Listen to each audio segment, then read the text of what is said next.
Hi, hello, welcome. This is cup learning. இப்ப நம்ம பார்க்க போறது பேட்டர்ன் எஃபெக்ட்ன்னு சொல்லுவாங்க. இது ஒரு சின்ன டெஃபினிஷனா பேட்டர்ன் எஃபெக்ட் எப்படி ஃபோட்டோஷாப்ல பண்ணலான்னு சொல்லப் போறேன்.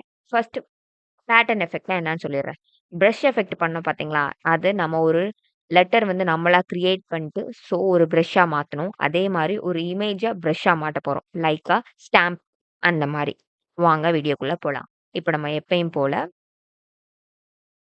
Adobe Photoshop ஓப்பன் பண்ணிக்கலாம்.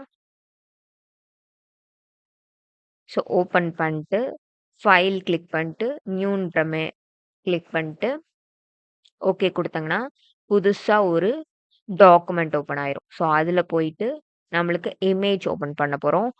இமேஜ் ஓப்பன் பண்றதுக்கு எந்த இமேஜ் வேணா நீங்க சூஸ் பண்ணிக்கலாம். லைக் எப்படி சொல்றதுன்னா, ஒரு பெர்சன் இருக்க மாரி கூட நீங்க சூஸ் பண்ணிக்கலாம். நான் சிம்பிளா ஆ இந்த ஒரு இமேஜ் அது கொஞ்சம் வெர்டிகலா இருக்கு. நீங்க அட்ஜஸ்ட் பண்ணி ஓகே. இப்ப வந்து நான் மார்க்கி டூல், டூல் பார்ல ஃபர்ஸ்ட் இருக்க டூல் பேரு மார்க்கி டூல்ன்னு சொல்லுவாங்க. அத கிளிக் பண்ணிட்டு நம்மளுக்கு தேவை எந்த இடத்துல தேவை அப்டின்றத ட்ராக் பண்ணிக்கலாம். ட்ராக் பண்ணிட்டு வேற ஒண்ணுமே கிடையாது. பிரஷ் டூல போய் கிளிக் பண்ணிடணும். கிளிக் பண்ணிட்டு திரும்பி எடிட்ன்ற மெனு பார்ல போயிட்டு டிஃபைன் பிரஷ்ன்னு இருக்கும். அத கிளிக் பண்ணீங்கன்னா, நம்மளுக்கு நேம் கேட்கும். நம்ம நேம் குடுத்துக்கலாம். என்ன குடுக்கலாம்? அப்படின்னு குடுத்துர்றேன். ஸோ, ஓகேன்னு குடுத்தீங்கன்னா, அந்த இமேஜ் அப்படியே ரிஃப்ளெக்ட் ஆகும். லைக் நீங்க அது ஸ்டாம்ப் மாரி வச்சு காமிக்கிறதுக்கு புதுசா இன்னொரு டாக்குமெண்ட் ஓப்பன் பண்ணிக்கலாம். ஓப்பன் பண்ணிட்டு, ம் நீங்க பிரஷ் எஃபெக்ட் தொட்டீங்கனாலே போதும்.